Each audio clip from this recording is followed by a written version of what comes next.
मित्रों, आज हम विश्व प्रसिद्ध चित्रकार वान गो, विनेसर वान गो के नाम पर बने म्यूजियम, जो कि एम्स्टर्डम नीदरलैंड में स्थित है, वहाँ पर इसके दर्शनार्थ आए। विनेसर वान गो एक ऐसे व्यक्ति थे जिन्होंने अपने जीवन काल में लगभग 2100 चित्रों को अपने ब्रश और रंग से उकेरा। इसमें से तकरीबन 400 चित्र तो ऐसे थे जो 200 पेंटिंग्स थी और फिर 200 के करीब ड्राइंग थी, जिनको उन्होंने अपने निधन से मात्र 2-3 वर्षों पूर्व तैयार किया। 1887 में उन्होंने सूरजमुखी पर, 1887 में ही स्लेटरी लाइट पर और 1890 में सोअरिंग ओल्ड मैन पर उन्होंने अपने चित्रों को बनाया। उनका जन्म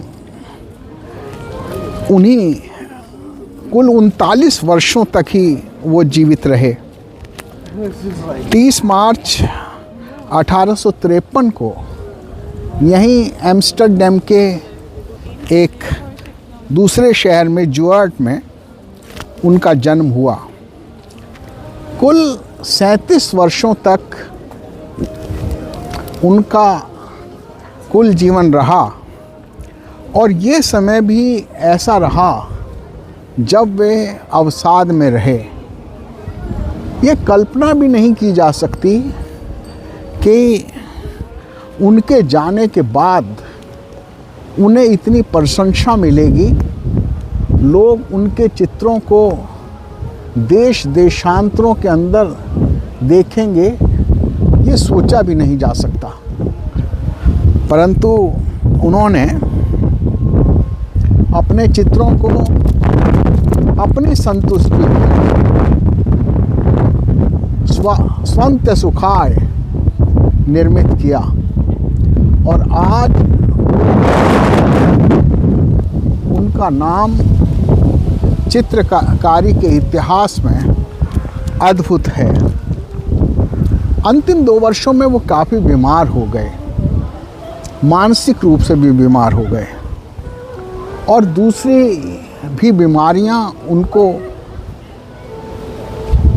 हो गई, जिसकी वजह से वे काफ़ी परेशान रहने लगे।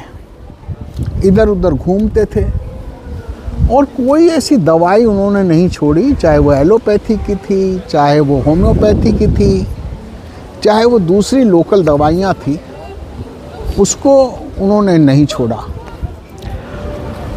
उनके भाई थियो और एक मित्र ने उनकी काफ़ी मदद करनी चाहिए, परंतु वे बच नहीं सके।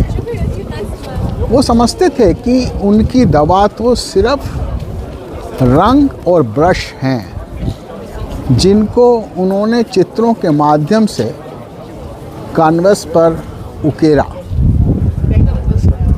वान गो एकमात्र ऐसे कलाकार हैं जिन्होंने अपने खुद के चित्रों को, तकरीबन 200 चित्रों को उन्होंने शीशे के सामने, आईने के सामने बैठकर तैयार किया। तो इससे ये पता चलता है कि वे उदास भी थे, अकेले भी थे, परंतु उन्होंने अपनी इस उदासी और अकेलेपन की निजात सिर्फ अपनी चित्रकला में ही पाई। आज हम उस महान चित्रकार को अपनी श्रद्धांजलि अर्पित करने आए हैं नीदरलैंड के इस एम्स्टर्डम शहर में, और हम ये महसूस करते हैं कि कला में दिल और रूह दोनों का संयोग होता है, और इस तरह से उन्होंने जो इन दोनों भावनाओं को रखा, ये अद्भुत रहा।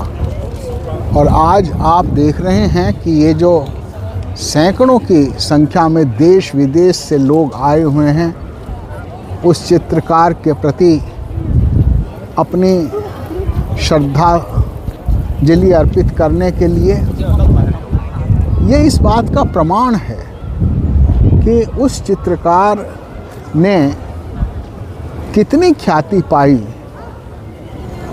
पर अफसोस है कि अपनी मृत्यु के बाद। मैं 1 वर्ष पूर्व भी यहाँ आया था, और उस समय हम यहाँ कुल 57 दिन रुके थे, और उन 57 दिन रुककर मैंने खुद 39 जगह विजिट की थी, और जो ऐतिहासिक विजिट रही उसमें वान गो म्यूजियम की भी रही। मुझे ये बात का सौभाग्य रहा कि मैंने अपने इन्हीं